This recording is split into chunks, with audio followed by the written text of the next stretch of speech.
भक्ति के विषय में कल प्रवचन किया था देवभूति माता को, हम आप सब लोग सुन रहे थे। अब देवभूति माता अगला प्रश्न कर रही है। देवभूति माता पहले तो इतनी आनंदित हो गई, इतनी ज्यादा था देवभूति माता को, हम आप सब लोग सुन रहे थे। अब देवभूति माता अगला प्रश्न कर रही है।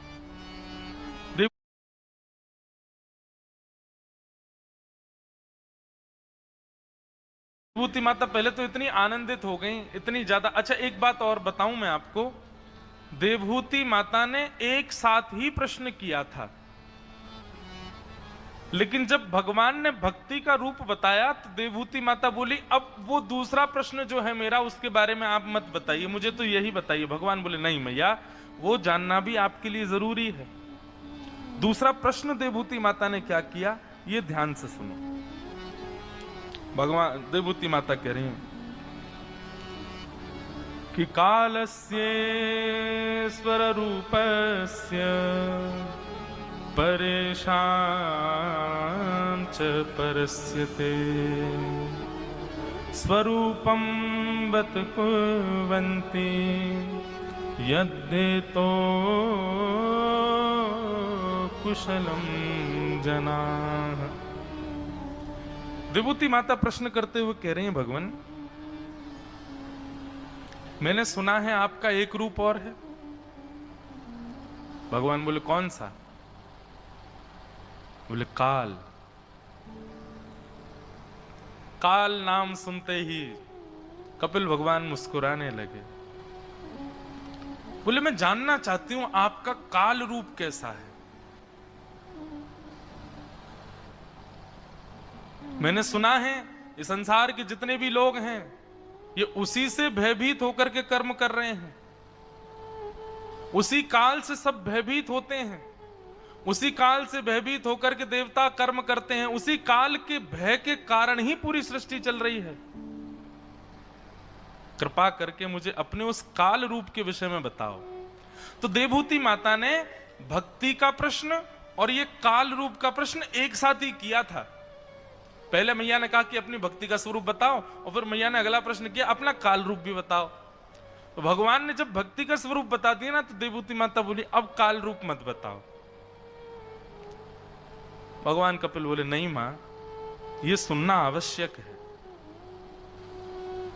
मेरे करुणावंत रूप को तो सबने देखा है, मेरे प्रेमवंत रूप को तो सबने देखा है, मेरे चंचल स्वरूप का दर्शन और अवलोकन और आकर्षण तो सबका हुआ है, पर मेरा एक ऐसा रूप भी है मां जो वास्तविक है और उसके बारे में संज्ञान सबको होना चाहिए, और वो रूप मेरा है काल। कालोस्मि, मैं काल हूं। और भगवान अपने काल रूप का यहां पर वर्णन करते हैं। ये काल रूप कैसा है ठाकुर जी का? भगवान कह रहे हैं यद्भयाद्वातिवातोऽयं सूर्यस्तपति यद्भयात् यद्भयाद्वर्षते देवो भगणो भाति यद्भयात्। भगवान कह रहे हैं जिसके भय के कारण, यद भयाद वाति वातोयम, जिसके भय के कारण हवा बहती है, जिसके भय के कारण, डर के कारण 6:15 बजे ठीक सूर्य उदय हो जाता है, जिसके भय के कारण शाम 6 बजे चंद्रमा को उपस्थित होना पड़ता है, जिसके भय के कारण तारों को टिमटिमाना पड़ता है, जिसके भय के कारण पृथ्वी को अपने स्थान पर रहना पड़ता है, जिसके भय के कारण इंद्र आदि देवता भी अपने कार्यों में बिना अवकाश के लगे रहते हैं, जिसके भय के कारण ये पूरी सृष्टि रसातल से लेकर के स्वर्ग लोक तक चल रही है, वही मेरा ये स्वरूप है मां काल। क्योंकि ये काल, इसका दूसरा नाम क्या है? भगवान का एक नाम क्या है? सारंग पाणी। भगवान का एक नाम क्या है? सुदर्शन पाणी। भगवान का एक नाम क्या है? चक्र पाणी। और भगवान के काल रूप का नाम है दंड पाणी। मैया, ये मेरा दंड पाणी स्वरूप है। देवभूति माता थोड़ी भयभीत हो गई। बोले मां भयभीत मत हो, पर इस विषय को सुनिए जरूर। इतना भयावह वर्णन किया ठाकुर जी ने अपने काल रूप का कि महाराज जी पढ़ने के बाद मुझको लाल जी को देखने जाना पड़ा कि आप ऐसे तो नहीं हो। लेकिन भगवान वास्तव में ये रूप ठाकुर जी का बड़ा भयावह है। कि गुणाभिमानिनो देवा सर्गा द्विषस्य भयात् वर्तन्ते नुयुगम येषां वश तच्चराचरम्। अपने गुण के अभिमान में रहने वाले ये देवता, इंद्र पदवी पर चौड़ करके बैठने वाला वह इंद्र, और ये ब्रह्मा आदि देवता भी अगर मेरी बनाई नीति के विपरीत कर्म करते हैं मां, तो मैं इनको भी दंड देने में दया नहीं करता हूं। मेरा वह दंड पाणी जो स्वरूप है वो दया विमुक्त है, उसके अंदर दया नाम की चीज नहीं है। जिस प्रकार भगवान का वर्तमान स्वरूप जिसका हम आराधन करते हैं, श्री दत्तात्रेय भगवान हैं, हमारे वृंदावन बिहारी लाल हैं, एक बड़े करुणा में बड़ा दया में स्वरूप है, तो इसका बिल्कुल विपरीत स्वरूप है दंडपाणी भगवान का। और भगवान यह कहते हैं मैया, एक बार को मेरे करुणावंत रूप की जो दृष्टि है ना, वो केवल उन पर पड़ती है जो उससे प्रेम करते हैं, पर मेरे दंडपाणी रूप, इसके नेत्र तो हर व्यक्ति के ऊपर घूमते हैं। ये हर व्यक्ति का दृष्टिकोण देख के समझ के चलते हैं मां। कोई नहीं बच पाता मेरे दंडपाणी स्वरूप से, ऐसा ये स्वरूप है।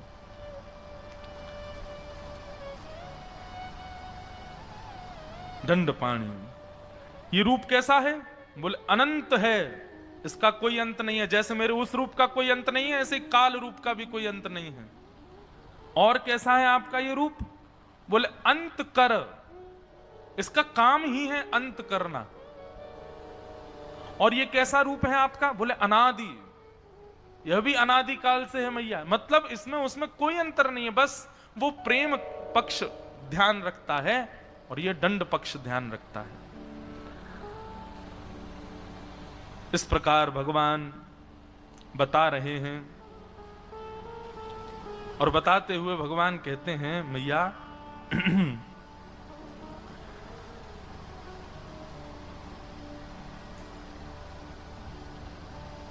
मेरा जो ये काल रूप है, देवूति मैया ने कहा कि जो काल रूप है आपका, जिस प्रकार आपके प्रेम रूप के साथ में जय विजय पार्षद रहते हैं, आपके प्रेम स्वरूप नारायण के साथ लक्ष्मी रहती है, जिस प्रकार आपके उस भाव स्वरूप के साथ में शेषनाग रहते हैं, आदि आदि पार्षद नारद आदि सब गंधर्व देवता जन सब रहते हैं आपके उस रूप के साथ, आपके काल रूप के साथ कौन रहता है? भगवान कपिल कहते हैं मैया भयभीत भी होती जा रही हो, पूछती भी जा रही हो। बोले नहीं नहीं भगवान बताइए ना, आपके इस काल रूप के साथ कौन कौन रहता है? तब भगवान बड़ा विचित्र उत्तर देते हैं। क्या कहते हैं? कि न चास्य कश्चित दयितो न द्वेषी, न चास्य कश्चित दयितो न देश्यो, देश्यो न च बांधव, अविशत्य प्रमत्तोऽसौ प्रमत्त जन्म तकृत। भगवान कह रहे हैं मेरे इस काल रूप की कोई पत्नी नहीं है, मेरे इस काल रूप के कोई बच्चे नहीं हैं, मेरे इस काल रूप के कोई पार्षद नहीं है, मेरे इस काल रूप का कोई मित्र नहीं है, मेरे इस काल रूप का कोई द्वेषी नहीं है, मेरे इस काल रूप का कोई प्रेमी नहीं है। मैं अपने काल रूप में अकेला रहता हूं। क्यों? क्योंकि मेरे उस रूप से सब भयभीत रहते हैं, कोई मेरे समीप नहीं आता है। वो मेरा एकांतिक रूप है मां। उसके साथ कोई नहीं रहता, वो अकेला ही रहता है, केवल विचरण करता रहता है। देवभूति माता बोली, विशेष रूप से आपका काल रूप किनको दंड देता है? मतलब ऐसे कौन कौन से दोष हैं जिन दोषों को देख करके आपका काल रूप दंड देता है? तो कपिल देवभूति संवाद के इस अध्याय का जब पाठ किया तो यहां पर 6 बार एक ही नाम लिया, काल भगवान ने। बहुत ध्यान से सुनिएगा बंधुओं। भगवान कहते हैं मेरे काल स्वरूप को सबसे ज्यादा चिढ़ यदि किसी से है तो वो इस व्यक्ति से है। मतलब काल रूपी परमात्मा सबसे ज्यादा दंड किसको देते हैं? तब एक शब्द बार बार 6 बार आया इस 30वें अध्याय में, कपिल देवभूति संवाद में। और वो मैं एक बार वो शब्द पढ़ के सुनाऊं कहां कहां है।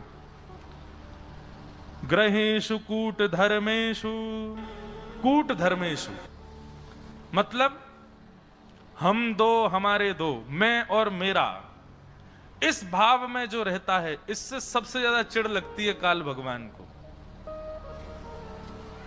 एक बार आया, दूसरी बार फिर क्या आया? एवं कुटुंब भरणो, जो केवल अपने कुटुंब को भरने में लगा रहता है। मैं, मेरा, मेरे बच्चे, मेरा परिवार, मेरे बालक, मेरे मेरे मेरे मेरे मेरे उनको ही भरने में लगा रहता है।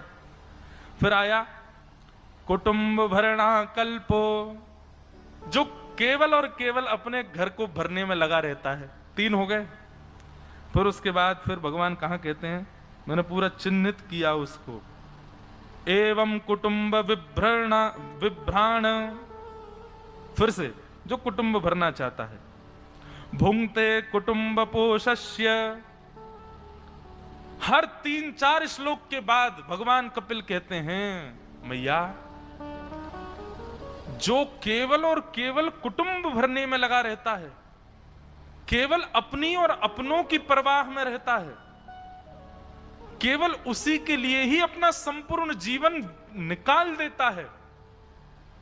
दंड पाणी मेरे उस रूप का सबसे पहला आहार वही व्यक्ति है जिसने संसार में आकर के समाज के लिए और किसी की सहायता के लिए और परोपकार के लिए कुछ नहीं किया, केवल अपने और अपनों के लिए करके चला जाता है। दंड पाणी भगवान सबसे पहले उसकी डिमांड लेते हैं।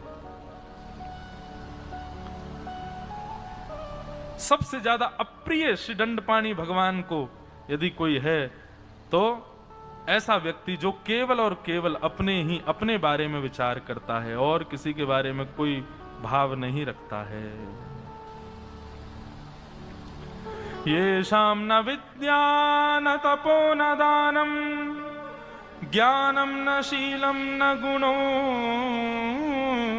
न धर्मः ते मर्त्यलोके भुवि भारभूता मनुष्य रूपेण मृगश्चरन्ति।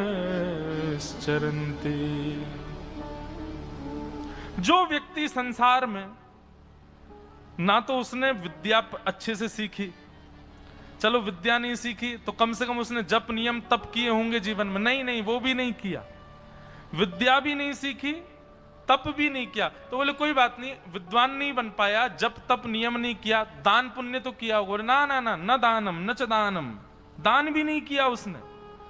बोले कोई बात नहीं, विद्या ग्रहण नहीं की, जप तप नहीं किया, दान नहीं किया, तो कम से कम सत्संग आदि में जाकर के ज्ञान तो अर्जित किया होगा। बोले ज्ञानम न, ज्ञान भी नहीं लिया उसने, कभी सत्संग आदि कथा भी श्रवण नहीं करी, कभी जीवन में विवेक को लाने का प्रयास नहीं किया। बोले अच्छा कोई बात नहीं, विद्या नहीं ली, दान पुण्य नहीं किया, तप नहीं किया, ज्ञान नहीं लिया, कम से कम उसका व्यवहार ऐसा होगा जो सबको अच्छा लगता होगा। बोले न च शीलम, शील भी नहीं है, उसका व्यवहार भी अच्छा नहीं है। न गुणो न धर्म, ना ही उसमें ऐसा कोई गुण है उस गुण को सीख करके कोई व्यक्ति उपलब्धि को प्राप्त कर ले, और ना ही वो धर्म का आचरण करता है। इस प्रकार जो व्यक्ति आकर के संसार में रहता है वो कैसा है? ते मर्तलोके भुवि भार रूप, हम लोग किसी मोटे व्यक्ति को देखते हैं तो पीछे से उसके बोलते हैं, अरे देखो पृथ्वी का भार चल रहा है, पृथ्वी पर भार चल रहा है।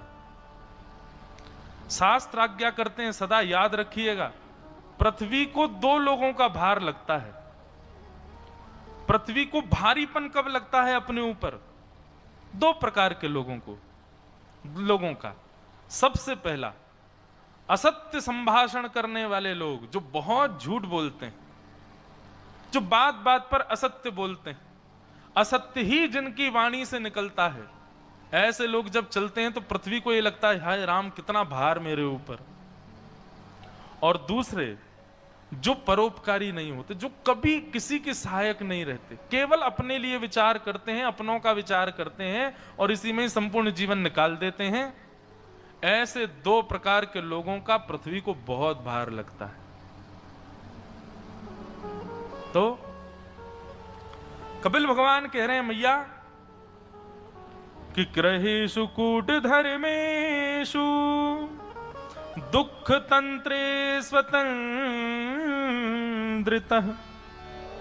कुर्वन्तु कप्रतीकारं सुखवन्मन्यते ग्रही। श्रीमद् भगवत गीता का सबसे पहला श्लोक क्या है? धर्म क्षेत्रे कुरुक्षेत्रे समवेतायुत्सव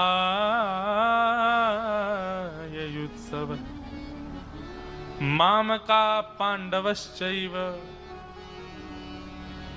मामकाः, ये जो शब्द है, मामका मतलब, अरे संजय, धृतराष्ट्र कह रहे हैं, ये महाभारत युद्ध जो चल रहा है जरा उसके बारे में बताना, मेरे बच्चे और पांडु के बच्चे क्या कर रहे हैं। जबकि सब कौरव कहते हैं, लेकिन नहीं, धृतराष्ट्र कह रहा मामकाश्चैव, मेरे बच्चे, ये मेरापन। कपिल भगवान कहते हैं, मैया सबसे ज्यादा दंडपाणी भगवान को यदि किसी की रिमांड लेनी होती है तो वो उसी की, जिसने पूरा जीवन केवल और केवल अपने लिए और अपने अपनों के लिए व्यतीत कर दिया। कभी परोपकार नहीं किया, कभी समाज के लिए, संसार के लिए, धर्म के लिए कभी किसी ने अपने किसी योग्य बल को न समर्पित किया हो। ऐसा व्यक्ति काल भगवान का सबसे पहला शिकार है। इसलिए भैया, वृक्षः कबहु न फल भके नदी न संचय नीर, परमार्थ के कारण साधु धरा शरीर। वृक्ष अपने फल स्वयं कभी नहीं खाता। हम जब कथा करके अपने कक्ष की ओर जाते हैं तो वहां आम का इतना सुंदर पेड़ लगा है, इतना सुंदर उसमें आम फलित हो रहे हैं, पर देखो तो उस आम को सजाया, सवारा, रस भरा किया, सब कुछ किया वृक्ष ने, पर वृक्ष स्वयं कभी अपने रस के आम को लेता नहीं, दूसरों को दे देता है। वृक्षः कबहु न फल भके। और इसी प्रकार श्री गोदावरी जी को देखो, नदी न संचय नीर। नदी अपने शुद्ध जल को कभी अपने पास रख लेती हो, अरे तुमको नहीं दूंगी मैं, ये मेरा जल है, स्वच्छ जल है, मेरा अधिकार है ना, सबको देती है। नदी न संचय नीर। इस प्रकार के स्वभाव वाले जो लोग होते हैं, ऐसे लोगों को ही साधु कहा जाता है। साधु का मतलब बंधुओं, साधु का मतलब कोई संत नहीं होता, साधु का मतलब कोई फकीर नहीं होता, साधु का मतलब कोई महात्मा नहीं होता। ये साधुत्व स्वभाव को कहते हैं। जो परमार्थ स्वभाव में है उसको साधु कहते हैं। और परमार्थी स्वभाव वाला व्यक्ति यदि सामान्यतया संसार में निवास करता है तो वह भी साधु है। भगवान कपिल कहते हैं, जिसके चित्त में साधुत्व नहीं है, केवल और केवल उदर भरिणो जीवाह, अपने उदर भरने में और अपने बच्चों के उदर भरने में और अपनी पत्नी को प्रसन्न करने में ही पूरा जीवन निकाल देता है, औरों के लिए कुछ नहीं करता। जरूरी नहीं है धन से करो, बुद्धि से करो, जरूरी नहीं है बुद्धि धन से करो, अपने हाथ पैर हैं कर्म से करो। मन बुद्धि कर्म से नहीं कर सकते तो वचन से करो, कहीं से तो परोपकारी बनो। दंड पाणी भगवान से यदि बचना है तो परोपकार जीवन में लेकर के आओ, और यदि परोपकार जीवन में नहीं है तो फिर तैयार रहो, दंड पाणी भगवान अपना डंडा लेकर के खड़े मिलेंगे। अच्छा, अब यहां पर वर्णन किया कि मैं दंड देता कैसे हूं। कईयों को सुनकर के भय लग सकता है, पर कईयों को आनंद भी आ सकता है। दंड पाणी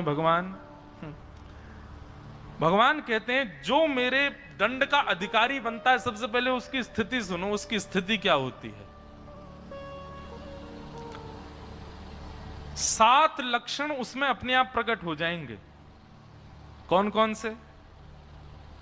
अत्यंत कोप कटुकाच वाणी दरिद्रतां च स्वजनेषु वैरम नीच प्रसंग कुलहीन सेवा चिन्हानि देह नरकम गताना। मैया, मेरा दंड जिसको आमंत्रण दे रहा होगा, ऐसे व्यक्ति के अंदर 6 लक्षण प्रकट होने लग जाएंगे, या 6 में से कोई एक लक्षण प्रकट हो जाएगा। और वो कौन कौन से लक्षण हैं? सबसे पहला, अत्यंत कोप, भयंकर भयानक गुस्सा। जिस क्रोध में आकर के महाराज ये भी नहीं देखते कहां क्या कर रहे हैं, बस तोड़ फोड़ मचा देते हैं, कुछ भी करते हैं। फिर ऐसा क्रोध यदि किसी को आ रहा है तो जो लोग यहां कथा में बैठे हैं वो लोग ऐसे व्यक्ति से कभी मिलने तो मन ही मन सोच लेना ये दंड पाणी भगवान का शिकार है, इसको दंड पाणी भगवान लेने वाले हैं अपने हिरासत में। भयानक क्रोध। क्रोध बंधुओं कौन सा अच्छा है? देखो, क्रोध पूर्ण रूपेण तो जाएगा नहीं, पर क्रोध कैसा होना चाहिए? क्षणे तुष्टा क्षणे रुष्टा, रुष्टा टुष्टा क्षणे क्षणे। एक क्षण में नाराज, एक क्षण में प्रसन्न, फिर अगले क्षण में थोड़े नाराज, फिर प्रसन्न। मतलब एक क्षण में आप दिख रहे थे कि आप क्रोध में हैं, पर अगले क्षण में आपको देख के कोई कह नहीं सकता कि आप क्रोध में हैं। ऐसा क्रोध ठीक है, पर क्रोध सबसे ज्यादा खतरनाक कौन सा? जो कम ही ना होवे कभी, जो वर्धमान रहे, बढ़ता ही रहे। ऐसे भयानक क्रोध यदि किसी को आता है तो उसको या तो समझाइए, बोले भैया इस प्रकार भागवत जी में वर्णन करते भगवान कपिल कह रहे हैं, बोले बहुत क्रोधी व्यक्ति, दंड पाणी भगवान उसको रिमांड पर लेते हैं। अत्यंत कोप। दूसरा, कटुकाच वाणी, जिसकी वाणी जो अपनी बात बात पर अपशब्द बोलता है। कई लोग होते हैं वो बोलते हैं तो बिना गाली के नहीं बोलते, वो गाली दे के ही बोलते हैं।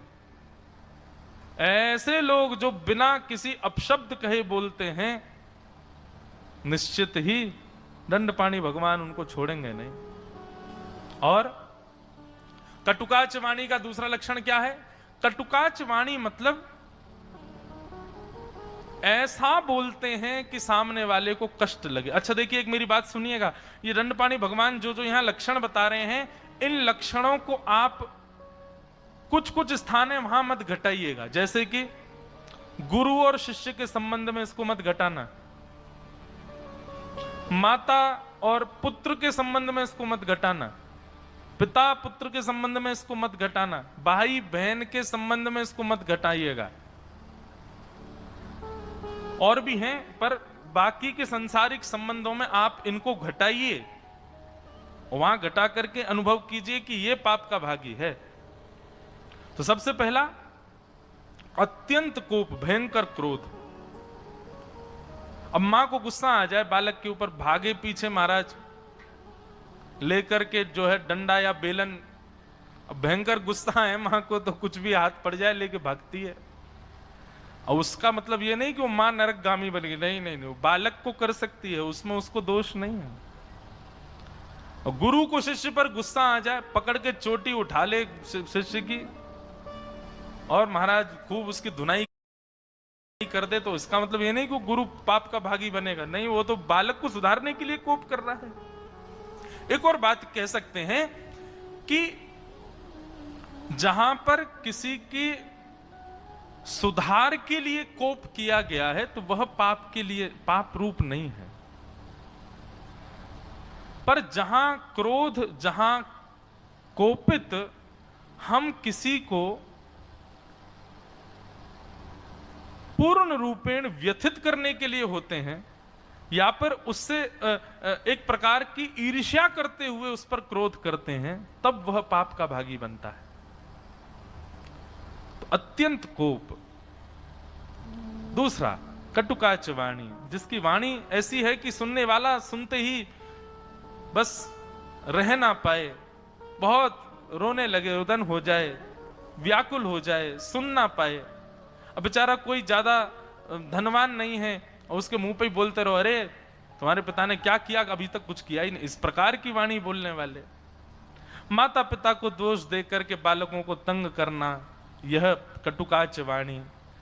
या फिर किसी के जीवन में घटित पुरानी कोई घटना है उसको बार बार कह करके किसी को कोसना, यह कटुकाच वाणी है। इस प्रकार की कड़वी वाणी जिसको सुनकर के व्यक्ति व्यथित हो जाए, ऐसी वाणी बोलने वाला दंडपाणी भगवान उसको छोड़ेंगे नहीं। अत्यंत कोप कटुकाच वाणी दरिद्रताम च, जो व्यक्ति दरिद्र है, दरिद्र मतलब असंतोषी है, संतुष्ट नहीं रहता है, अपने जितना मिला है उतने में असंतुष्ट है, असंतोषी। दरिद्रताम च स्वजनेषु वैरम, स्वजनेषु वैरम मतलब अपने ही भाई बंधुओं से जो बैर करता है, उन पर केस कर देता है, उनको कटघरे में खड़ा कर देता है आज की भाषा में, और येन केन प्रकारेण कैसे भी उनको अपना शत्रु मान लेता है, ऐसा व्यक्ति भी नरक जाएगा।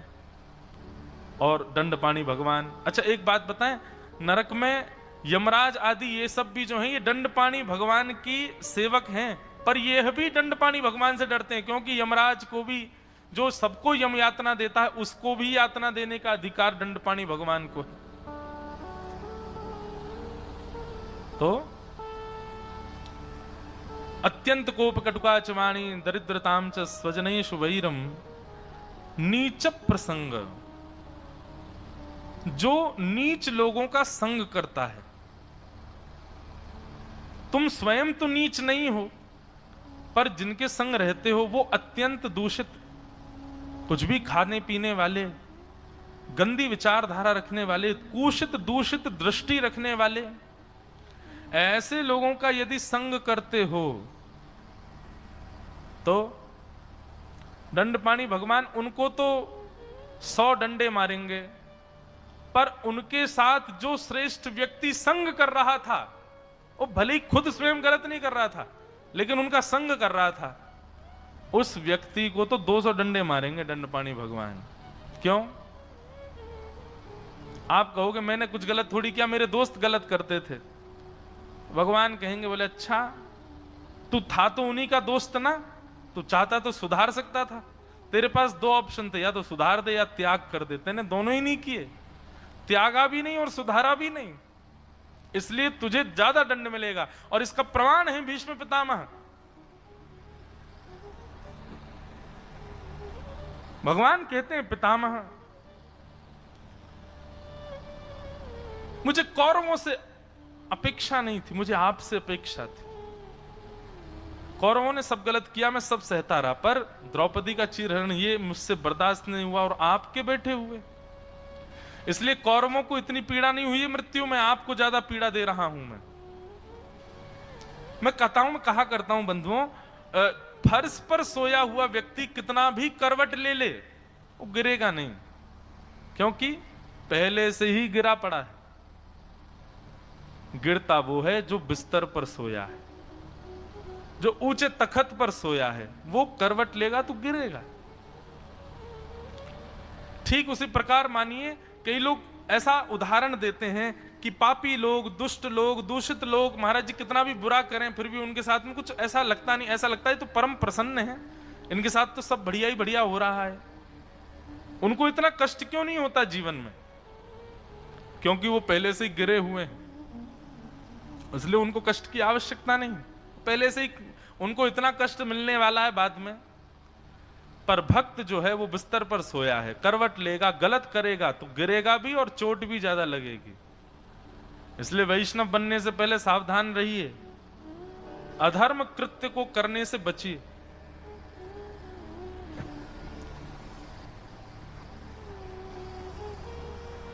कल शाम को जब मैं बैठा था तो कुछ लोग आए, उनमें से एक बहन आई, आकर के बोली कि महाराज जी, अगर कोई व्यक्ति ठाकुर जी से बहुत प्रेम करता है और प्रेम करने के साथ साथ वो मदिरा पान भी करता है, गलत गलत कुछ काम भी करता, पर ठाकुर जी से बहुत प्रेम करता है, ऐसे व्यक्ति की कौन सी गति होगी बताओ। तो भैया इस संदर्भ में तो एक ही बात है, आपको जो अप्रिय लगता है, जैसे आपको प्रिय नहीं कि कोई आपसे झूठ बोले, आपको प्रिय नहीं कि आपके साथ कोई गलत व्यवहार करे, और ऐसे व्यवहार और स्वभाव से युक्त व्यक्ति आपके सामने आ जाए और कहे मैं तो आपसे प्रेम करता हूं, तो आप स्वयं अस्वीकार कर दोगे उसको। बोले केवल प्रेम करते हो, पर मुझे जो बहुत अप्रिय है वो सारे लक्षण तो तुम में हैं। ठीक उसी प्रकार बंधु ठाकुर जी, इसमें एक पक्ष यह कह सकते हैं ठाकुर जी की इच्छा हो गई तो ठाकुर जी स्वीकार करेंगे, पर 99.9% तो पूर्ण रूपेण अस्वीकार है, अस्वीकृति है। क्योंकि स्पष्ट रूप से द्यूतम पानम स्त्रियः सूना यत्रा धर्मश्चतुर्विधः, जुआ खेलने वाले, मद्य और भक्ष सेवन करने वाले, द्यूतम पानम स्त्रिय, पर स्त्री और पर पुरुष का संग करने वाले, और विवाद और कलेश और लड़ाई झगड़ा मारकाट में बढ़ चढ़ करके हिस्सा लेने वाले, इस प्रकार के लोग तो भगवान को कभी स्वीकार कर ही नहीं सकते, भगवान कभी उनको स्वीकार नहीं करते। इसको तामसी भक्ति कहते हैं और ये मनमानी भक्ति है। मैं तो उन लोगों का भी कहता हूं कथा में, जो लोग बलि के नाम पर निर्दोष जीवों को ले जाकर के कहते हैं कि शायद ठाकुर जी से, नहीं, कभी नहीं हो सकता। कुपुत्रो जायेत क्वचिदपि कुमाता न भवति, पुत्र कुपुत्र हो सकता है, मां कभी कुमाता नहीं हो सकती। उस मां के सामने एक निर्दोष जीव को मार दोगे, उसको प्रसन्न कभी प्रसन्न नहीं हो सकती। ये सब हमने अपनी मनमानी बना रखी हैं चीजें। क्या जिन जिन जगहों पर बलि प्रथा नहीं है वहां के ठाकुर प्रसन्न नहीं रहते क्या वहां के लोगों से? हमारे वृंदावन बिहारी लाल को 56 भोग लगाओ, मोंगरे का भी बंगला शुरू हो गया, इतना सुंदर वृंदावन। तो इस समय महाराज जी 3 किलोमीटर दूर से ही सुगंधी आ जाती है। मंदिर जाते हैं ना तो 2-3 किलोमीटर दूर से ही सुगंधी आने लग जाती, पुष्प के बंगले बने हुए हैं सब जगह। वृंदावन की सेवा पद्धति, रस पद्धति तो अलग ही है। फिर अभी 9 तपा आएंगे, वो 9 तपा होते हैं, 9 दिन सबसे ज्यादा भयंकर गर्मी पड़ती है, साल की सबसे भीषण गर्मी पड़ती है 9 दिन। वो 9 तपा जब आते हैं तब कई मंदिरों में ऐसा विधान है कि ठाकुर जी के ऊपर सुबह से शाम तक फुब्बारा चलता ही रहता है, गीले रहते हैं ठाकुर जी, भीगे रहते हैं, भीगे वस्त्र पहन करके रहते हैं। अभी अक्षय तृतीया पर ठाकुर जी को चंदन लगाया जाएगा और उस दिन से नित्य ठाकुर जी के चरणों में, ठाकुर जी के वक्ष पर, ठाकुर जी के भुजाओं में नित्य थोड़ा थोड़ा चंदन लगाएंगे। क्यों? चंदन की तासील ठंडी होती, ठंडा रखता है। तो जो भगवान इन सब भावों से रीझ रहे हैं वो तामसी प्रवृत्ति से क्यों रीझेंगे? उनको तामसी प्रवृत्ति से कैसे रिझाया जा सकता? कदापि नहीं, कभी स्वीकार नहीं कर सकते। तो अत्यंत कोप कटुका च वाणी दरिद्रताम च स्वजनेषु वैरम नीच प्रसंग कुलहीन सेवा, दूषित लोगों का संग करने वाले और माता पिता भाई बहनों से विद्रोह करने वाले की सेवा करना। माता पिता भाई बंधुओं से जो विद्वेष करता है, ऐसे कि अगर तुम सेवा करते हो तो भी दंडपाणी भगवान तुमको छोड़ेंगे नहीं। चिन्हानि देहे नरकम गतानाम, भगवान कहते हैं मैया ये सब दूषित कर्म करने वाला, ये सब दंड पानी भगवान के, जिस प्रकार प्रेमी मेरे उस प्रेम स्वरूप को प्राप्त करते हैं, ऐसे ही ये सारे दुष्ट मेरे दंडपाणी स्वरूप को प्राप्त करते हैं। और भगवान यहां पर एक बात और कह रहे हैं, ये भी सुनने योग्य बात है, कि जो दंडपाणी भगवान के पास जाने वाला है मृत्यु के पश्चात, उसकी स्थिति मृत्यु के समय 90% ऐसी हो जाएगी। कैसी? कि शयानः परिशोचद्भिः परिवीतः सब बंधुभिः वाच्यमानोऽपि न ब्रूते कालपाशवशं गतः। अचानक से कपिल भगवान की वाणी इतनी ज्यादा खतरनाक हो गई है। यहां पर भगवान कपिल कह रहे हैं 1 वर्ष 6 महीना 3 महीना 2 महीना 1 महीना 1 सप्ताह पहले उसकी स्थिति कैसी हो जाएगी? बोले बिस्तर पर पड़ जाएगा,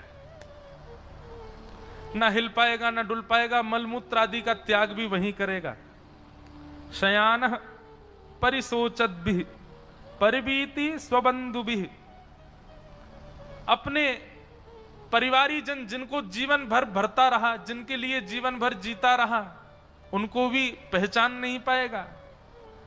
उनसे बात करना चाहेगा लेकिन कंठे घुरघुरायते, कंठ में घुर घुर घुर आवाज होगी, बात नहीं कर पाएगा। और वाच्यमानोऽपि न ब्रूते, कुछ पूछेंगे तो बोलेगा नहीं। क्यों? क्योंकि दंड पाणी भगवान के एक हाथ में दंड है और दूसरे हाथ में काल पाश होता है, मतलब एक रस्सी होती है, उस रस्सी से उसके गले को जकड़ करके वो खींचे रहते हैं। और जो जैसा हो, अब ठाकुर जी की इच्छा, किसी को 1 हफ्ता तक पकड़ के रखते हैं, किसी को 1 महीना तक, किसी के 6 महीना पहले ही फंदा डाल देते हैं गले में, 6 महीना पहले ही बोल बंद, और वो बोल नहीं पाता। न ब्रूयते, उसकी ऐसी स्थिति हो जाती है मैया, वो प्रार्थना करने लग जाता है कि मुझे मार दीजिए नाथ, लेकिन मैया मेरे स्वरूप का एक दुर्गुण नहीं कहूंगा, पर हां एक लक्षण है कि ये बिल्कुल दया नहीं करता है। मेरे स्वरूप में किंचित दया नहीं है। मेरे दूसरे स्वरूप में जितनी दया का खान है, दंडपाणी स्वरूप उतना ही दयाहीन है। बच्चे रोए, परिवार रोए, पूरा समाज रोए, सब हाथ जोड़ के बैठ जाएं, लेकिन ये दया नहीं करता, ये अत्यंत क्रूरता में रहता है। और यदि कोई दया के लिए भीख भी मांगता है तो दंडपाणी भगवान उत्तर के रूप में कहते हैं, संपूर्ण जीवन मिला था तुझको सुधरने के लिए। कितनी बार गुरुजनों के द्वारा, कितनी बार श्रेष्ठ महज्जनों के द्वारा तुझे समझाया गया, लेकिन फिर भी तू नहीं माना। तुझे पता था कि तू गलत कर रहा है, और तेरे अंदर से आवाज भी आती थी कि ये गलत है, इसको मत करो, लेकिन तू नहीं मानता। आज रोने से क्या होगा? अब तो तू मेरा शिकार है और तू चलेगा मेरे साथ में। और भगवान कहते हैं फिर समय आने पर मैं उसके शरीर से उसकी आत्मा को निकाल लेता हूं।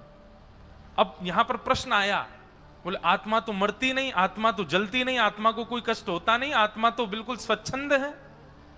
हे दंडपाणी भगवान, आत्मा तो हर प्रकार से निर्विकार है। आत्मा को तो नयनम छिन्दन्ति शस्त्राणि नयनम दहति पावका, उसको आपका डंडा कैसे लगेगा? वो तो कभी शस्त्र उसको लगता ही नहीं है।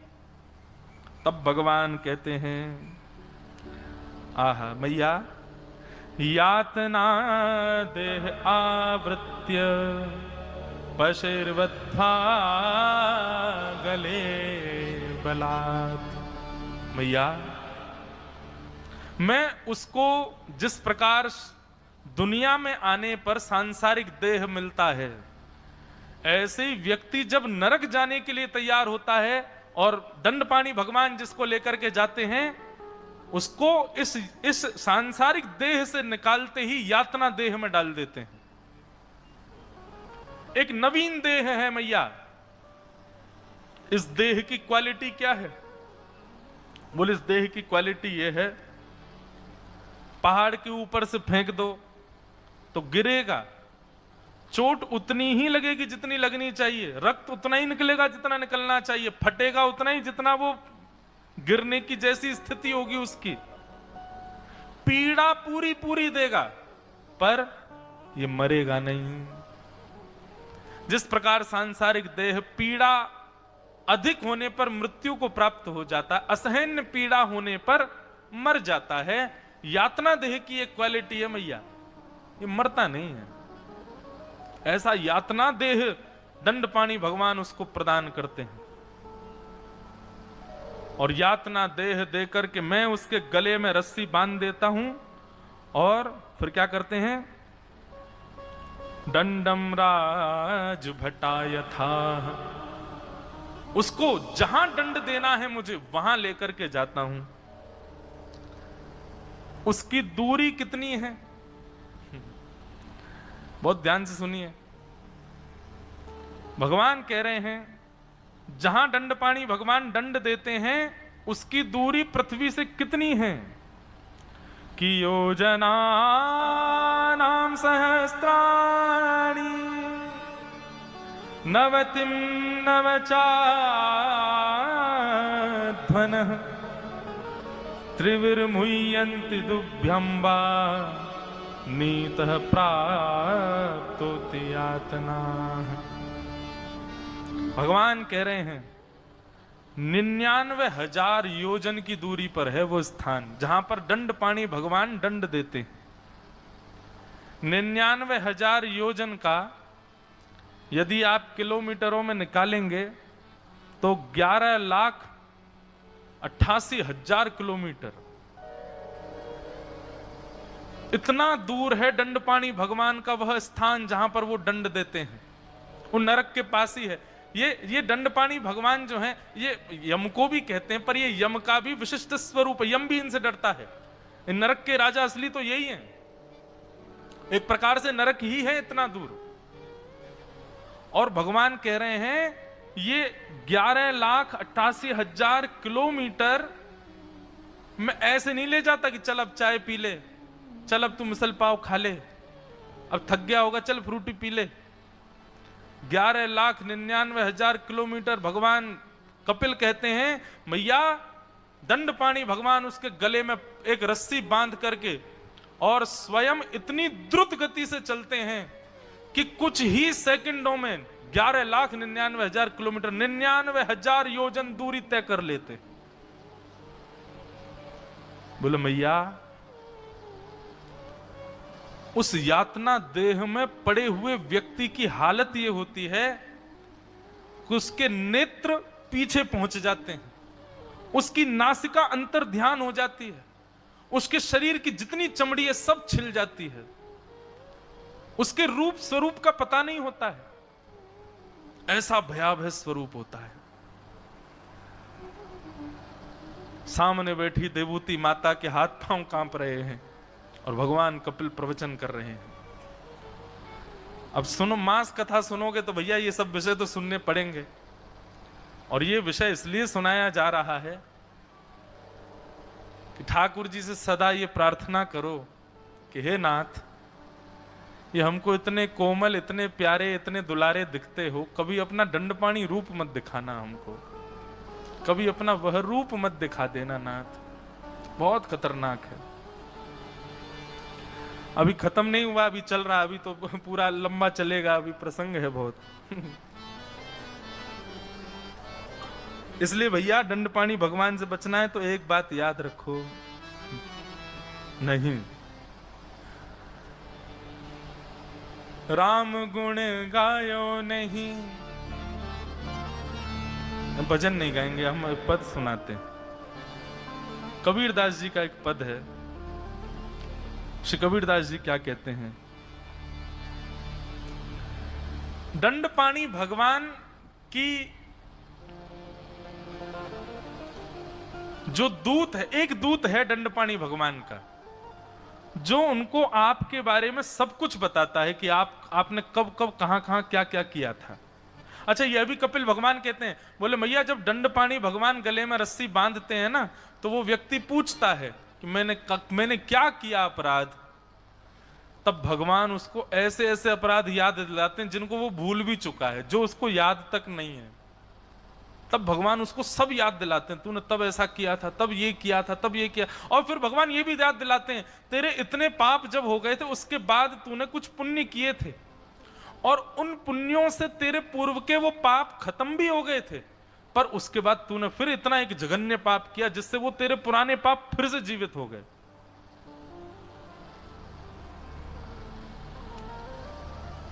तो दंडपाणी भगवान का एक दूत है जो उनको सब बताता है, और वो क्या है? कर्म, हमारे कर्म। दंडपाणी भगवान का दूत है।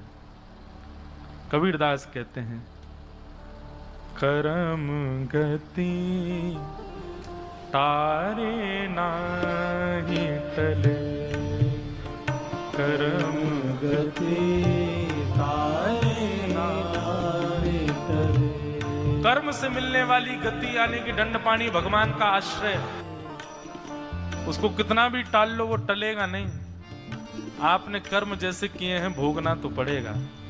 कर्म गति टाले नाही टले, कर्म गति टाले नाही टले।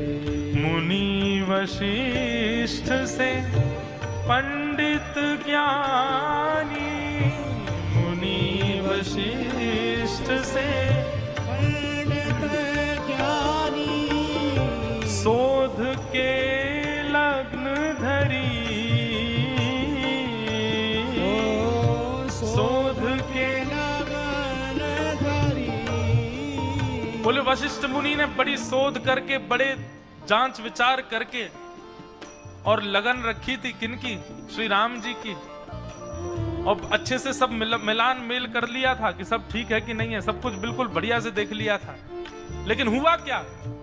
सीता हरण मरण दशानन, सीता हरण मरण दशानन, सीता हरण मरण दशानन, सीता हरण मरण दशानन। वन में विपत्ति परी, वन में विपत्ति परी, कर्म गति टाले नाही टरी, कर्म गति टाले नाही टरी, कर्म गति टाले नाही टरी,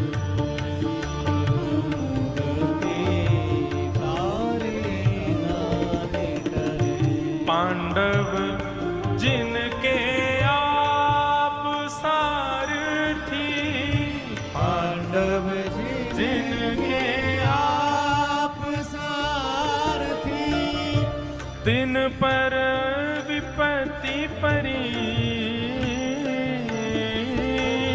तिन पर विपत्ति परी।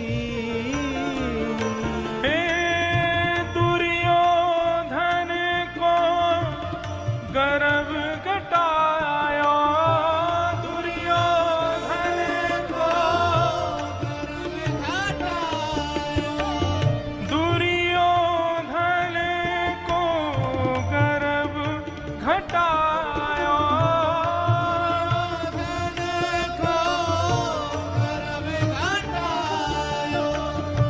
यदुकुल नाश करी,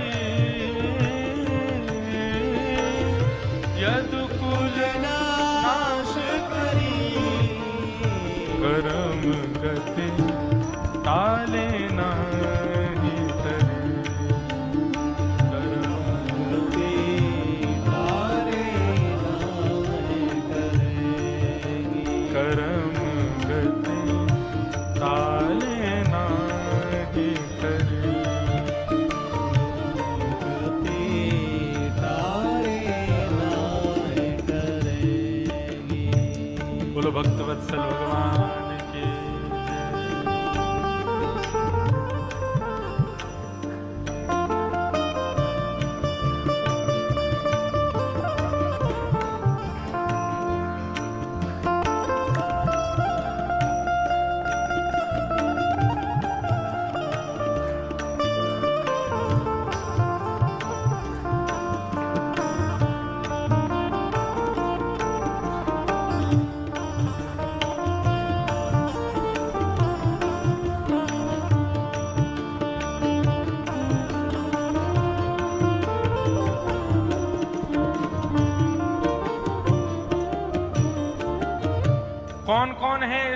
की गति में। ये काल चक्र, ये दंडपाणी भगवान किस किस को ले लेते हैं अपने अपने दंड में? राहु केतु भानु चंद्रमा, राहु केतु भानु चंद्रमा। यह भी यदि कर्म में कुछ ऐसा करेंगे जो अनुचित है, दंडपाणी भगवान इनको भी नहीं छोड़ते। काल हे राहु केतु भानु चंद्रमा, राहु केतु भानु चंद्रमा। विधि संजोग परी, विधि संजोग परी। हे कहत कबीर सुनो भई साधो, कबीर सुनाई भाई साधो। कहत कबीर सुनो भई साधो, कहत कबीर सुनाई भाई साधो। होनी नाही टरी, होनी नाहि टरी। कर्म गति ताले नाही टरी, कर्म गति ताले नाही टरेगी, कर्म गति ताले नाही टरेगी,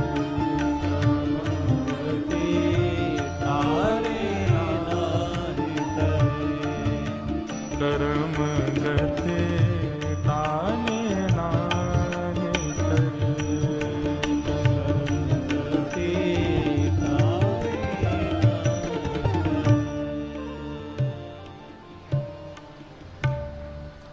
कर्म गति ताले नाही टरी। तो दंडपाणी भगवान का एक दूत है जो उनको सब बताता है, और वो क्या है? हमारे कर्म, ये सब बताते हैं। हम भले ही भूल जाते हैं करके, पर ये कर्म को सब याद रहता है, और ये जाकर के श्री दंडपाणी भगवान को सब लिखा देता है। बोलिए ये किया इसने। भगवान कहते हैं मैं फिर उसको पकड़ करके ले जाता हूं। योजना नाम सहस्त्राणी नवतीम नवचाध्वन, उसको ले जाता हूं, और ले जा करके फिर वहां मैं क्या करता हूं?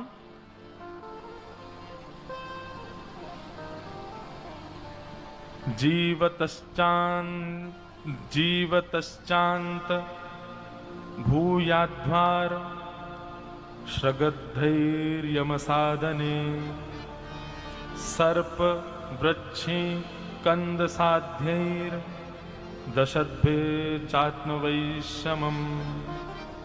भगवान कह रहे हैं सबसे पहले,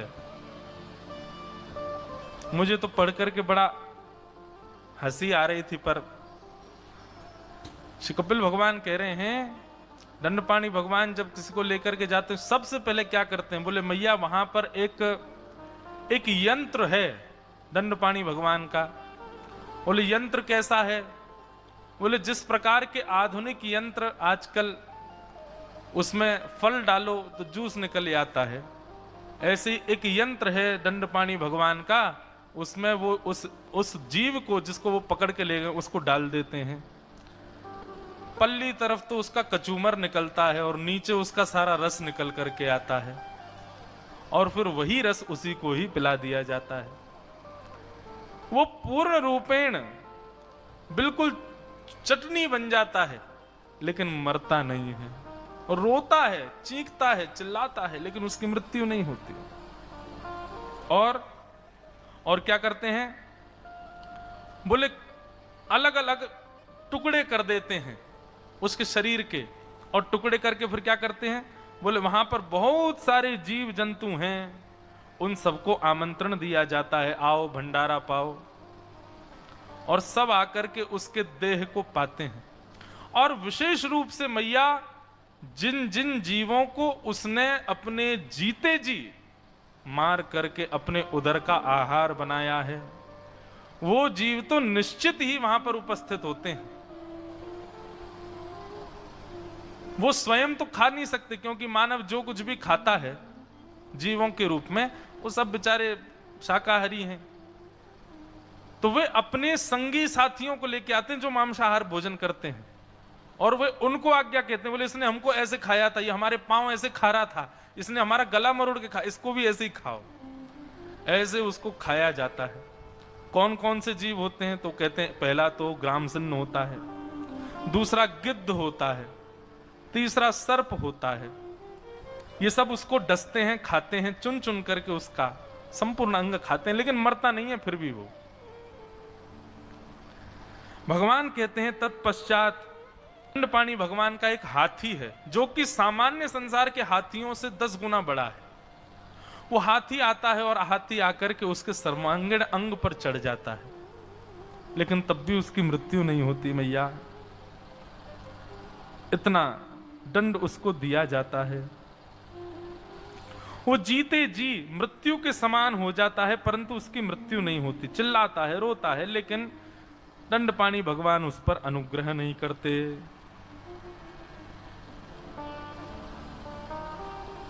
फिर भगवान आगे एक बात कहते हैं कि यस्ता मिस्त्रांधता मिस्त्रा रौरवाद्याश्च यातना भुंक्ते नरो वनारी वा मितः संगेन निर्मिता। मैया, वहां पर यह विचार नहीं किया जाता कि ये स्त्री है या पुरुष है, इस पर दया की जाए।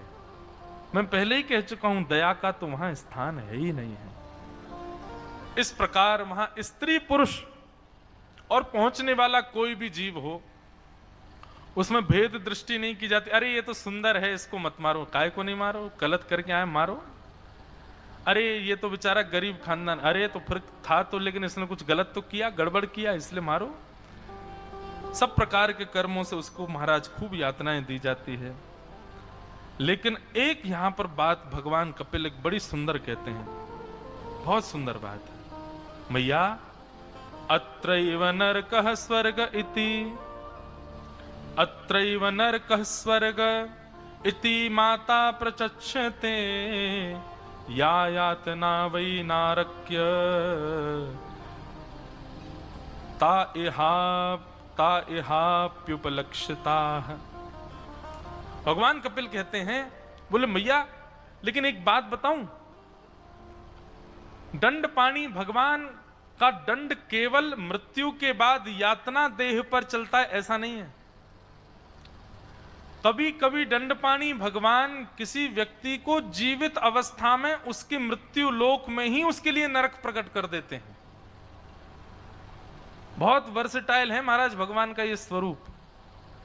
जिस प्रकार भगवान का दयामंत प्रेमवंत स्वरूप पृथ्वी पर अपनी कुंज निकुंज प्रकट करके रसिक जनों को आनंदित कराते हैं, भक्त जनों को प्रेम देते हैं, वैसे ही दंडपाणी भगवान कभी कभी इतना उनको समय नहीं है कि भाई अब इसकी प्रतीक्षा करो 60 साल का हो जाएगा तब ले जाके दंड देंगे, नहीं। कई बार जीवित अवस्था में ही, संसार में ही दंडपाणी भगवान उसके लिए नरक प्रकट कर देते हैं। और मैया इसी संसार में ही अत्रैव नरकः स्वर्ग इति, यहीं पर ही स्वर्ग और नावई नारक्य, जैसी नरक में यातना होती वैसी ही यातना कई बार कई मानवों को पृथ्वी पर भी भोगने को मिलती है। और जैसा सुख स्वर्ग में मिलता है वैसा ही सुख कई बार लोगों को इस पृथ्वी पर प्राप्त होता है। भगवान कपिल बता रहे हैं। एक प्रसंग याद आता है, एक बार एक व्यक्ति नरक और स्वर्ग में क्या होता है ये खोजने के लिए बड़े बड़े संतों के पास जा रहा था। अनेक संतों के पास गया, लेकिन कहीं भी उसको सुख नहीं मिला, कहीं भी उसको अपने प्रमाणित उत्तर नहीं मिला। तभी वो हिमालय के एक गांव में पहुंचा और वहां उसने देखा कोई संत रहते थे, किसी ने बताया। जैसे ही उस गांव में पहुंचा, गांव में पहुंचने के बाद उसने गांव वालों से पूछा, तो बोले आश्रम कहाँ है, संत रहते हैं आपके गांव में एक? तो उन्होंने बताया, बोले ये सामने जो है यही आश्रम है, लेकिन हमारे जो महाराज जी हैं, जो संत हैं, वो आश्रम में नहीं रहते, आश्रम के सामने एक कुटिया है ना, परन कुटी, बोले हाँ उसमें रहते हैं वो। व्यक्ति बोला इतना बड़ा आश्रम है, आश्रम में नहीं रहते, कुटिया में रहते हैं? तो बोले हाँ इतने त्यागी हैं। बोले पुराना स्थान उनका कुटिया ही है, और उनके अनेक शिष्य हो गए, सबने आश्रम बना दिया, लेकिन गुरुजी हमारे महात्यागी हैं, आश्रम में जाते ही नहीं, कुटिया में ही रहते हैं। तो उसकी इतनी श्रद्धा, इतना प्रेम बढ़ गया उन संत के प्रति, इतना भाव बढ़ गया, संत को जाकर के प्रणाम किया, प्रणाम करके वंदन किया और बड़ी प्रशंसा करने लगा। बोले महाराज आप जैसे त्यागी महापुरुष का दर्शन करके मैं तो कृतकृत्य हो गया, परम आनंद हो रहा है। आपके बारे में मैंने सुना, आप आश्रम में नहीं रहते, यहाँ कुटियां बना करके रहते हैं, इसमें रहते, इतना त्यागी आपका भेष। महाराज मैं तो धन्य हो गया, आपके रूप को देखते ही मेरे तो कई संशयों के उत्तर, वो बड़े बड़े उसने पुल बांधे प्रशंसा के, और मुझे तो ऐसा लग रहा है कि मुझे ठौर मिल गई है, मैं जहां जाना चाहता था वो स्थान मुझे मिल गया है, अब मैं भले ही कहीं ना जाऊं चलेगा, पर मैं बड़ा प्रसन्न हूं आपके दर्शन करके।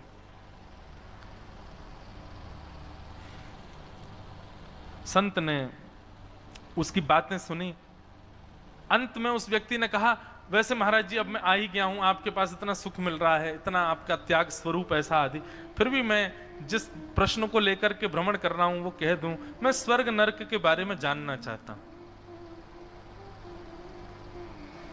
जैसे ही उसने प्रश्न किया तो महात्मा बोले, अरे तुम ये सब मेरी प्रशंसा करना छोड़ो, मैं त्यागी महापुरुष सब छोड़ छाड़ के रहता हूं, जैसे ये सब क्या बोलते हो, तुम अपनी बताओ, तुमने ब्याह किया?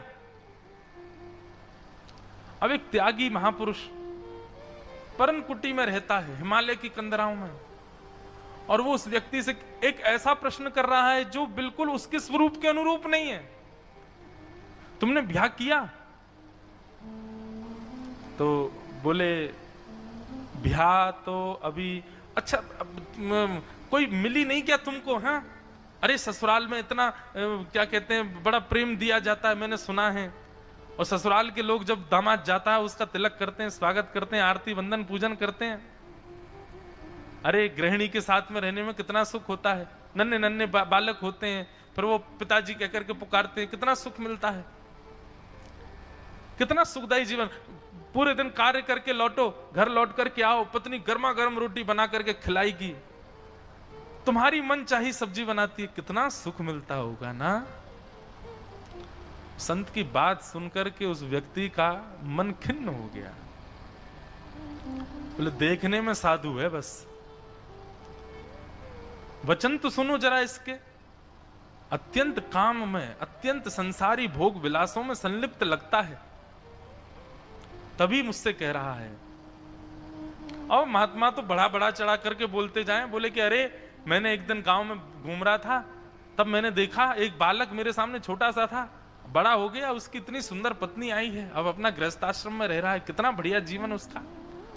जब बोलते गए बार बार, तो वो व्यक्ति जो प्रश्न करने आया था वो खड़ा हो गया, और वो खड़े होकर के अब शब्द कहने लगा। बोले अरे तुम महात्मा बने घूमते हो, तुम्हारी प्रवृत्ति तो संसार में फंसी हुई है, पूर्ण रूपेण तुम्हारे चित्त में संसार है, और मुझे तो तुम्हारा दर्शन करने की भी इच्छा नहीं, मेरा तो मन होता है कि तुमको ऊपर पहाड़ से फेंक दूं, तुम्हारे जैसे महात्मा ऐसी संसारिक चर्चाएं करते हो। संत प्रसन्न मुद्रा में उसको देखने लगे। बोले तुम आधा घंटे पहले जब मेरी कुटिया में आए थे ना, तो तुमको स्वर्ग दिख रहा था, क्योंकि तुमने बाहर मेरी बड़ी प्रशंसा सुनी, तुमने बाहर लोगों से मेरे बारे में सुना, यहां आकर के मेरे त्याग को देखा, उसके बाद तुमको लगा कि यही स्वर्ग है। लेकिन मैंने वचनों से तुमको न अच्छी लगने वाली चर्चा की, तो तुमको वही स्थान, वही व्यक्ति, वही जगह जो परम स्वर्ग के भांति लग रही थी, वही नरक के भांति लगने लगी। जिस मेरे स्वरूप को देखकर के तुम्हारे सारे समाधान प्राप्त हो गए थे, उस मेरे ही स्वरूप को तुम पहाड़ से फेंकने की बात कर रहे हो। जिस मेरे स्वरूप के तुम चरणों में गिर रहे थे, उसी मेरे स्वरूप के अब छाती पर खड़े हो गए हो मारने के लिए। ये नरक है। व्यक्ति को जो प्रिय लगता है वो उसे प्राप्त हो जाए तो उसी को वो स्वर्ग मान लेता है, और व्यक्ति को जो अप्रिय लगे वैसा यदि कुछ उसके साथ हो जाए उसी को वो नरक मानता है। पर जिसके चित्त में ना तो प्रिय वस्तु है और ना किसी वस्तु के प्रति अप्रियता है, वो व्यक्ति ना तो स्वर्ग में है, ना नरक में है, ना पृथ्वी पर है। ब्रह्म सौख्यम त्वनंतम, वो साक्षात वैकुंठ में है। इसलिए ये स्वर्ग नरक दोनों यहीं प्रकट। मैंने तो बहुत सामान्य सा एक उदाहरण दिया स्वर्ग का नरक का, पर नरक तो श्री दंडपाणि भगवान बड़े विचित्र विचित्र रूपों में यहां पर प्रकट करते हैं। इस प्रकार भगवान बताते हुए कहते हैं, क्रमशः अमनुक्राम्य पुनराताब्रजेच्छुषि। भगवान कहते हैं मैया, भले ही दंडपाणि भगवान का सुंदर रूप जो कि अत्यंत आपको भयभीत कर रहा है, दंडपाणि भगवान का दंडपाणि भगवान का स्थान एवं वहां होने वाली समस्त घटनाओं से आप भयभीत हो रही हो, परंतु फिर भी यह बहुत आवश्यक है। क्यों? क्रमशः समनुक्रम्य पुनरत्राब्रजेच्छुषि। भगवान कहते हैं एक प्रकार से जो जीव वहां गया है, जिसके बारे में आपने सुना 99,000 योजन चल करके गया, उसके साथ ऐसा हुआ, ऐसा हुआ, ऐसा हुआ, ऐसा हुआ, दंडपाणि भगवान का भी नियम है कि जितने कर्म हैं उतनी देर ही उसको दंड देते हैं, और जैसे ही मैया उसके कर्म के अनुसार किए गए अवधि पूर्ण होती है तब उसको दंडपाणि भगवान का दर्शन नहीं होता। वो वहां अपने किए हुए कर्मों को जब भोग लेता है, तब भोगने के बाद दंडपाणि भगवान अदृश्य हो जाते हैं। वो सारी दूषित वस्तुएं वहां से अंतर्ध्यान हो जाती हैं, सब कुछ वहां से पुनर्गायब हो जाता है। दंडपाणि भगवान का दर्शन नहीं होता उसको। क्यों? क्योंकि अब वो परम पवित्र हो गया है, अब वो परम शुद्ध हो गया है, और जब वह परम पवित्र और परम शुद्ध हो जाता है यातनाएं भोग करके, तब उसका क्या होता है? बोले पुनश्च उसको पृथ्वी पर भेज दिया जाता है, जाओ जा करके कर्म करो, और अब की बार ऐसे कर्म करके आना कि दंडपाणि भगवान के हाथ ना पड़े। इस प्रकार मैया दंडपाणि भगवान केवल उतना ही दंड देते हैं जितने कर्म खराब हैं, उससे अधिक नहीं देते। उससे उसकी अवधि पूर्ण होते ही दंडपाणि भगवान, ऐसा भी नहीं है कि उसको बोल जाते हो कि यार चल तेरे दंड पूरे हो गए, ना, इतनी दया ही नहीं है उनमें, वो अंतर्ध्यानी हो जाते हैं वहां से, और उस व्यक्ति का फिर पुनश्च जन्म होता है। अच्छा एक बात बताऊं बंधु, यहां पर भगवान कपिल एक बात कह रहे हैं, जो जन्मा है, बहुत सावधानी से सुनिएगा, जो संसार में जन्मा है यह निश्चित है कि वो दंडपाणि भगवान से मिलके ही आया है। संसार में जन्म लेने वाला व्यक्ति, पुनर्जन्म जो हमारा हुआ है ये निश्चित है कि श्री दंडपाणि भगवान ने, हम लोग उनके पास कुछ दिन रह करके तो आए हैं, फिर उसके बाद भगवान